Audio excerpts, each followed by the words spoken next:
Welcome back. We are reconvening to take up file item number 10 to discuss the draft issue paper, Restoring Habitat with Science and Society in Mind. And I believe that Cindy, you're taking the lead on this, or Jessica? Jessica is technically. Very good then. Jessica Davenport, the author of the issues paper that we're about to receive a report on. Congratulations. Thank you. The floor is yours. Thanks. And, oops, did I just turn this on? Yeah. I think so. Hit the mic and see. There we go. Great. Okay. Well, I should add my congratulations as well to Chair Fiorini, as well as Vice Chair Eisenberg. Can you move that closer to you, please? Sure. Okay. So this issue paper is being presented to you in draft for your review and as well as public comment. And this is modeled on the storage issue paper that Chair Fiorini prepared a few months ago. So the idea of the issue paper is to collect ideas in a way that the council can eventually endorse them and they can be used to help move things forward, in this case in the area of habitat restoration. So just to give some background on the paper, it builds on, well, first of all, it helps the council fulfill its role to promote habitat restoration and to provide oversight. So it builds on the meeting that you held in July of last year, where you heard from the Delta Independent Science Board their report on adaptive management of habitat restoration in the Delta and Sassoon Marsh. And in addition, at that time, you heard from several agencies about their activities to coordinate Delta restoration. So following up on that, the staff presented you in November of last year with a progress report identifying some of the activities that are going on among the agencies to coordinate in a couple different areas, one being the integration of habitat restoration with other Delta Plan goals, and the other being measuring performance. So building on those two meetings, at this meeting we're presenting this draft paper with additional analysis and recommendations. And it also incorporates ideas from the Delta Science Plan and the draft Delta Restoration Framework, which is being developed by a working group of the Delta Restoration Network, which is coordinated by the Delta Conservancy. And Campbell Ingram from the Conservancy is here if you have specific questions about that later on. So in looking over the paper yesterday and thinking about what is the takeaway from this, I think, what I would like to emphasize is that this gives the council an opportunity to push for integration, collaboration, and accountability based on several challenges identified as well as the proposed recommendations. So in the area of integration, I would say that some of the key challenges identified in the paper are this need to balance the short-term acreage requirements with long-term restoration at the landscape scale. That's really a challenge we're facing. And I think you've heard that in the previous paper about when you hear about, size matters and shape matters and location matters. So this really builds on that idea that we have this long-range plan, but yet there are some immediate tasks and performance measures about acreage targets. At the same time, we need to strike a balance between restoring tidal marsh and other tidal habitats and floodplain habitats in the most appropriate areas in the most effective ways, while also preserving existing uses where feasible. So the recommendations related to these integration challenges are to develop and implement these dynamic regional conservation strategies, which are described in quite a bit of detail in the Delta Restoration Framework.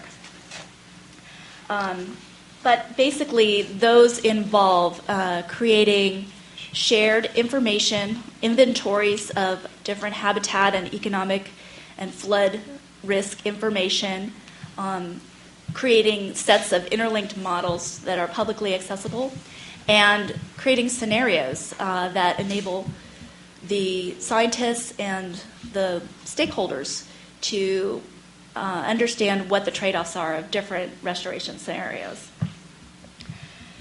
And another way that we can address this challenge of integration is to develop and use agricultural land stewardship guidelines. And as discussed in November, there is a Ag Land Stewardship Working Group that has developed a whole range of strategies, and they have been posted on the website. DWR has been chairing that group. And I think some of those in particular could be useful in creating some guidelines for restoration projects as ways to work with local landowners if there are opportunities for them to be involved in restoration projects, and also to mitigate any adverse impacts on adjacent landowners. So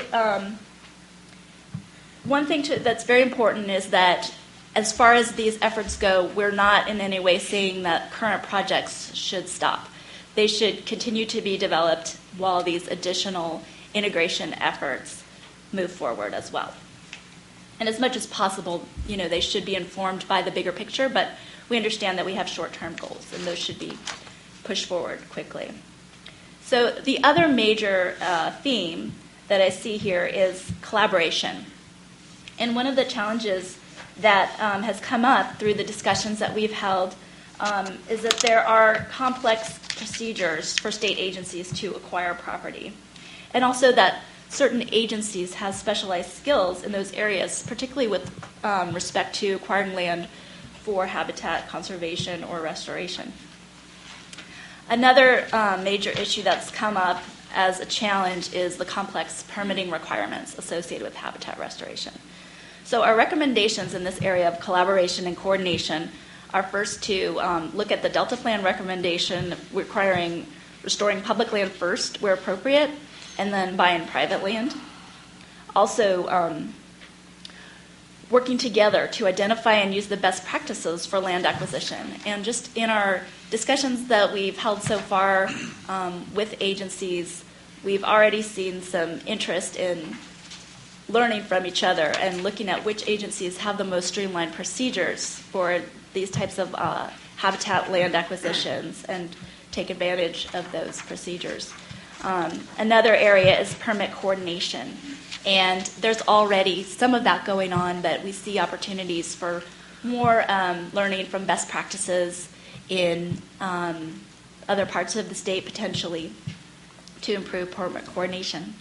So the third major area that I think this paper brings out is accountability. So in order to have accountability for habitat restoration, there needs to be a centralized location for information about the status of restoration projects, their acreage, and their related monitoring data. And that's already underway. It's under development in the form of the expansion of EcoAtlas, which the Delta Conservancy and others have gotten funding to expand from the Bay and other areas in the state to the Delta. So the public will be able to monitor the progress of specific restoration projects.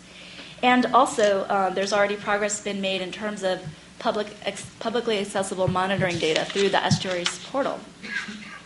So a couple more recommendations that we have are to establish reference sites for comparison to restored areas to assess their progress and to learn as far as some of the things that Dr. Herbold mentioned in terms of understanding ecosystem processes so that restoration projects can be well designed.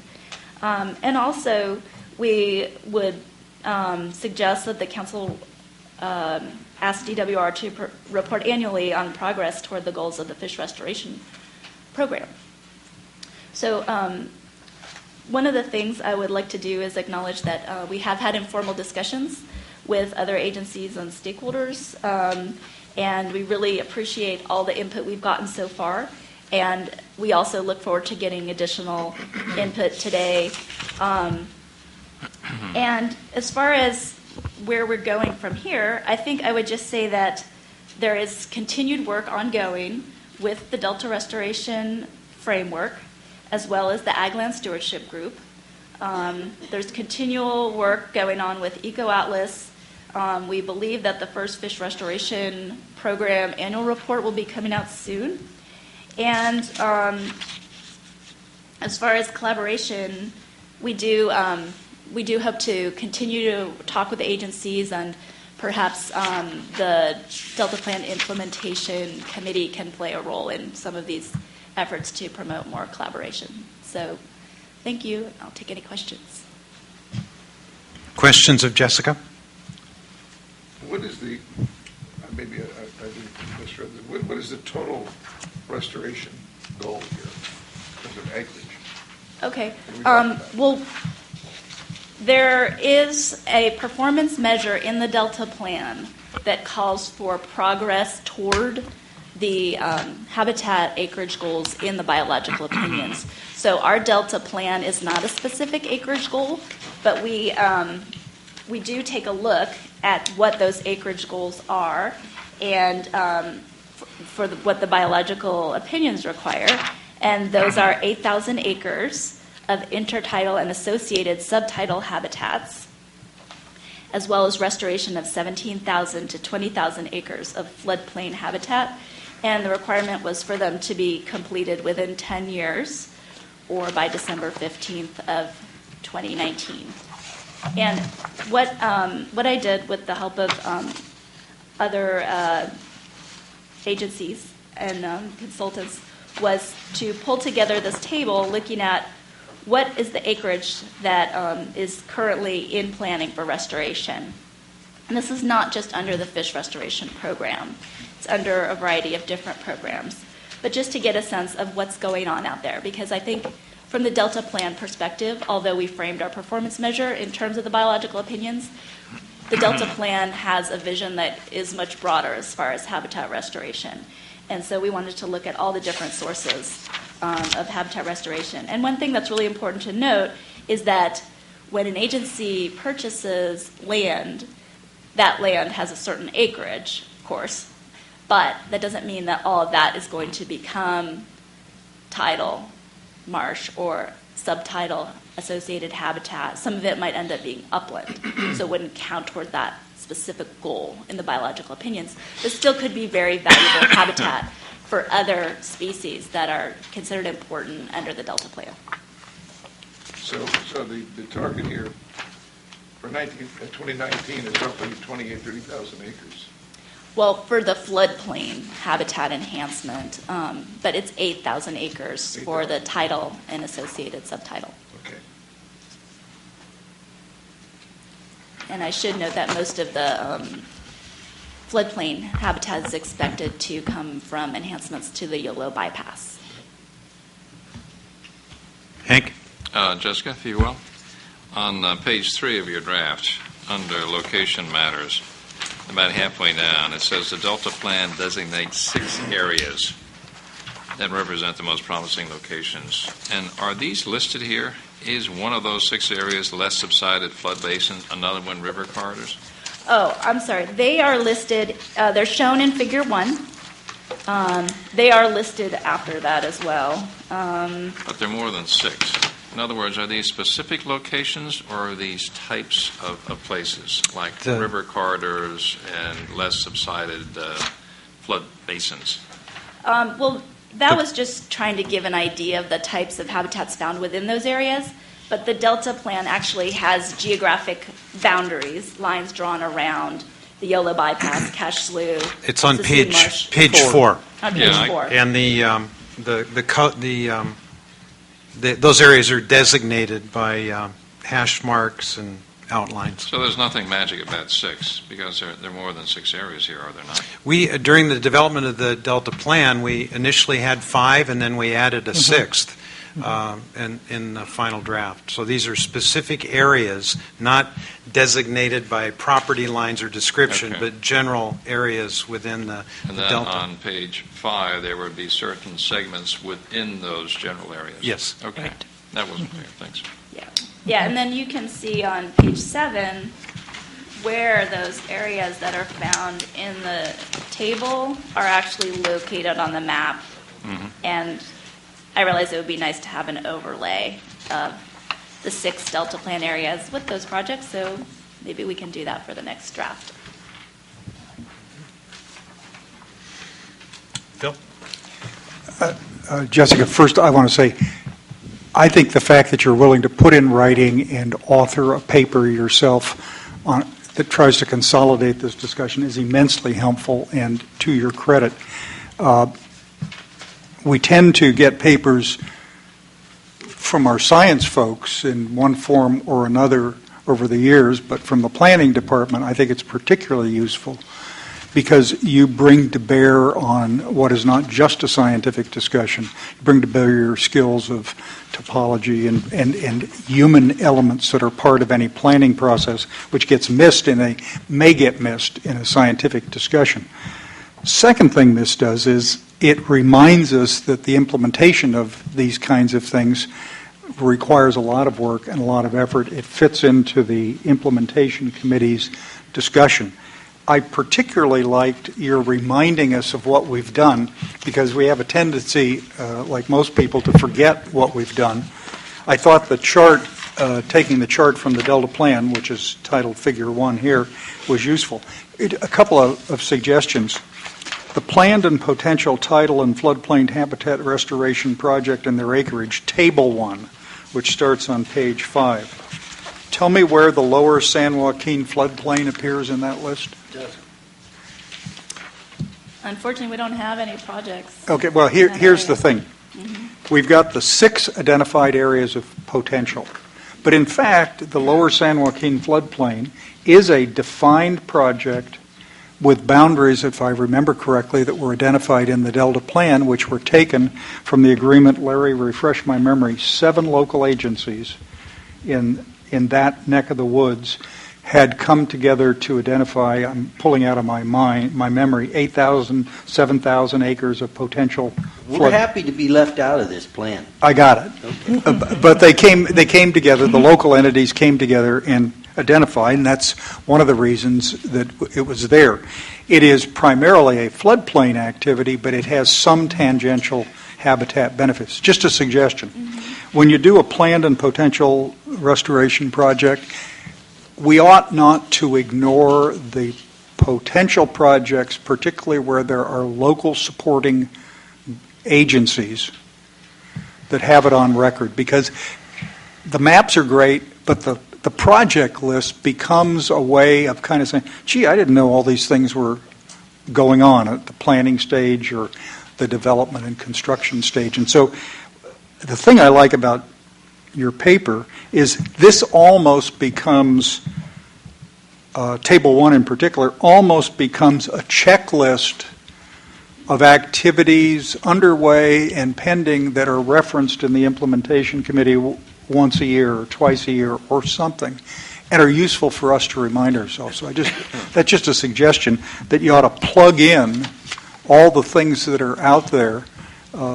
There'll be all kinds of comments you'll make over time about how they're going, and all the discussions talk about problems that pop up, but we'll find solutions to it. So I would, Ms. Knob, I just think that this kind of stuff, papers from the science people and the fellows that we have in, we kind of get around. But I'd encourage papers from the planning department. I'd encourage papers of significance from the legal department, Mr. Stevens.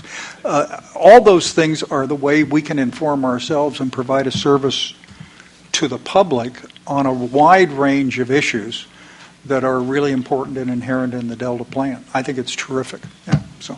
Thank you. Through the chair, Vice Chair, Tom Zuckerman could speak to what you were asking me, if you really want to know it. Well, we actually had a briefing on it before. I'm happy to listen, but No, I'm just saying he could tell you about those projects and all that you were asking me about. Oh, you mean the South Yolo bypass? The South Yeah. San Joaquin. San Joaquin. San Joaquin, I'm sorry, excuse me, San Joaquin project. Yeah. Jessica, one request. Amplify, if you will, programmatic permitting. You've included that in here as something that would be helpful. Describe it for the council, and then describe why you think that would be helpful. Sure. So programmatic permits have been used in various parts of the state for different reasons, but primarily to accelerate permitting. It's just a way when you have something that happens over and over that's very similar and has minimal impacts usually, or perhaps a positive benefit, to have an agency say that as long as you are following certain guidelines, you can fall under this programmatic permit. For example, I know that on the coast right now, there is a programmatic permit from the Coastal Commission that if you are doing stream restoration in partnership with NOAA Restoration Center, you can fall under that Coastal Commission programmatic permit, and you do not have to apply directly to the Coastal Commission to get a permit. So that's one example. There's also been programmatic permitting in the Sassoon Marsh as part of the there's programmatic biological opinions as part of the Sassoon Marsh plan, which is soon to be finalized. So there's I could speak more, but another area that's been very popular has been the voluntary stewardship on agricultural lands, where landowners have done creek restoration or wetland restoration as part of their overall farm conservation plan, and there's been an agency such as a resource conservation district that has gotten programmatic permits from several different agencies, like the California Department of Fish and Wildlife, the Water Board, and so they provide a one-stop shop for any landowner who wants to do some, restoration that falls within these guidelines. Great, thank you. Any further comments, questions? We've stimulated a flurry of blue slips. So if you want to remain there in case there's any questions directly aimed at you,